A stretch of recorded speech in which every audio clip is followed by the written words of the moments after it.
Phase 2 aims to increase the learner's generalization and spontaneity with PECS through adults contriving opportunities for students to increase their ability to initiate communication. This includes gaining attention of the communication partner. Much of this phase mirrors that of Phase 1, with an emphasis on fading the prompting from the communication partner and contriving naturalistic opportunities for the learner to request preferred items from communication partner using PECS. Just as in Phase 1, no verbal prompts are provided and only one picture is used at a time. According to the National Professional Development Center on Autism Spectrum Disorders, the steps of Phase 2 are as follows. Step 1. The teacher or practitioner arranges the training environment by providing one picture at a time, positioning the communication partner appropriately, and displaying the reinforcer in view of the learner. Step 2. The communicative partner entices the learner by interacting with the reinforcing item in front of him or her. This provides an increase in motivation and opportunities to request item using picture exchange. This phase also does increase the number and variety of reinforcers available than were used in the initial learning phase. Step 3.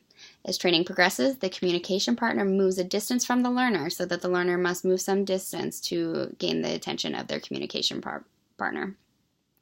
Step 4. The learner picks up the picture or symbol without prompting of any kind.